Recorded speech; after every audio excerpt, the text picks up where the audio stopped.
அனைவருக்கும் வணக்கம். 3 நாள் ஆச்சு உங்களை நான் சந்திச்சு. நிறைய ஆதரவுகள் கிடைச்சிச்சு. மிக பெரிய பெரிய சேனல்கள் மூலமா எனக்கு ஒரு தன்னம்பிக்கை ஊக்குவிப்பு எனக்கு கிடைச்சிச்சு. எனக்கு முதல் மைல்கல் அதுதான். எனக்கு ஒரு சப்போர்ட் கிடைச்சது எனக்கு மிகப்பெரிய மகிழ்ச்சியா இருக்கு. ஏன்னா ஒரு கால் பண்ணி ஒரு சேனல், மிகப்பெரிய சேனல், ஒரு தனிப்பட்ட சேனலுங்கிறத விட ஒரு உண்மையான சேனல் எனக்கு வாழ்த்து சொல்லிச்சு. அது வாழ்த்து சொன்னவங்களுக்கு என்னுடைய நன்றி. மேற்படி நான் உங்களுக்கு நான் சொல்ல வேண்டியது என்னன்னா, முழுக்க முழுக்க நான் இந்த வீடியோவில் நான் சொல்ல வர்றது, வீட்டு வெறி தண்ணி வெறி எந்த பிள்ளா இருந்தாலும் ஆன்லைன்ல கட்டுங்க. நேர போய் கொடுத்து விடாதீங்க, நேர போய் கொடுக்காதீங்க. பஞ்சாயத்துல நிறைய மோசடிகள் நடக்குது. இப்ப ரீசெண்டா ஏகப்பட்ட விஷயங்கள் நடந்து வருது. அதாவது கிளர்க்கு செய்யற வேலைகள் கூட தவறான வேலைகளா இருக்கு. புது அவங்களுக்கு தேவையான பிள்ளைகளை தான் வேலைக்கு வைக்கிறாங்க. கிளர்க்கு ஒரு விஷயம் என்னன்னா, ஒரு கிராமப்புற பஞ்சாயத்துல இருக்க கிளர்க்கு தனக்கு சப்போர்ட் பண்ற பொம்பளை பிள்ளைகளை தான் வேலைக்கு வைக்கிறாங்க. ஒரு வைக்க மாட்டேங்கிறாங்க. மற்றவங்களை யாரையும் வேலைக்கு வைக்கிறது இல்லை. அப்படி நமக்கு சப்போர்ட் பண்ணாத பிள்ளைகளை அந்த வேலையை விட்டு வைக்கிறாங்க. இந்த கிளர்க்கால நடக்கிற விஷயம். எனவே முடிஞ்ச அளவுக்கு அவங்களுக்கு சப்போர்ட்டா அவங்க வீட்டு குடும்பத்துக்கு சம்பளம் கொடுக்காம உங்க வீட்டு சொத்துக்களை காப்பாத்துறதுக்கு பணம் கொடுத்து பழகுங்க.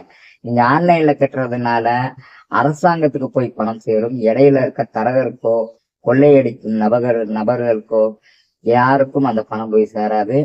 ஆனா நீங்க ஆன்லைன்ல கட்டுறது ஒரு அரசாங்கத்துக்கும் ஒரு நல்ல விஷயம். அந்த அரசாங்கத்துக்கு நீங்க செய்யற ஒரு நன்றியா இருக்கும். எப்படி நீங்க ஓட்டு போடுறது கடமையான குடிய உரிமை சட்டப்படி உண்மையோ, ஓட்டு போடுறது உங்களுடைய உரிமையோ, அதே போல உங்கள் பணத்தை உங்க நிலத்துக்கு நீங்க கட்டுற வரி உண்மையானது. அந்த வரி நேர்மையா கவர்மெண்ட்டுக்கு போய் சேர வேண்டியது. இடையில இருக்கும் தரகர்களுக்கோ இடையில இருக்க வேலை செய்யறவங்களுக்கோ தவறா வேலை செஞ்சு அவங்க குடும்பத்துக்கு கஞ்சி ஊத்துறதுக்காகவோ நீங்க செய்ய வேண்டாம். கிராமப்புற பஞ்சாயத்தில் நீங்கள் கெட்டும் வீட்டு வரி தண்ணி வரி தனிப்பட்ட குடும்பத்திற்கு வாழ வைப்பதற்காக மட்டுமே. ஆன்லைன் கெட்டும் பணம் மட்டும்தான் அரசாங்கத்துக்கு சேர்ந்தது. மற்றும் உங்கள் சொத்துக்களை மற்றவர்கள் ஆக்கிரமிக்க முடியாது. இது உண்மையான விஷயம். இதை மறந்துடாதீங்க. மறுபடியும் நான் உங்களுக்கு டெவலப் பண்றேன். இது மூலமா நான் ஒரு நிறைய விஷயங்கள் சொல்றேன்.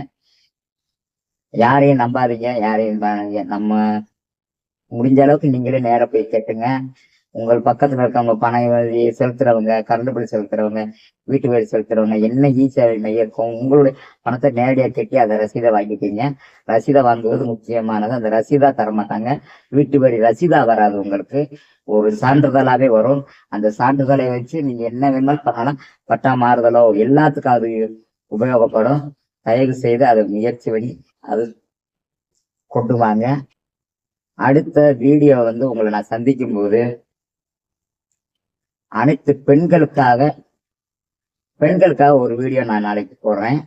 ஏன்னா நிறைய பெண்கள் ஃபேஸ்புக்ல, இன்ஸ்டாகிராம்ல மற்றும் த்ரெட்ஸ்ல, யூடியூப்ல நிறைய வீடியோ தவறா வருது. அவங்களுக்காக நாளைக்கு ஒரு விஷயம் நான் சொல்றேன். அடுத்த வீடியோ பெண்களுக்கானது.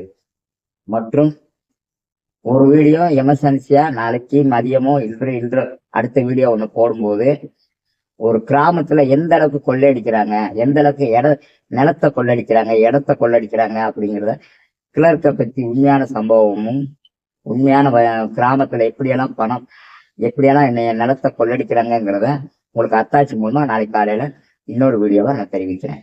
எனவே ரொம்ப நன்றி. அடுத்த வீடியோவில் நம்ம சந்திப்போம். சரி, வணக்கம்.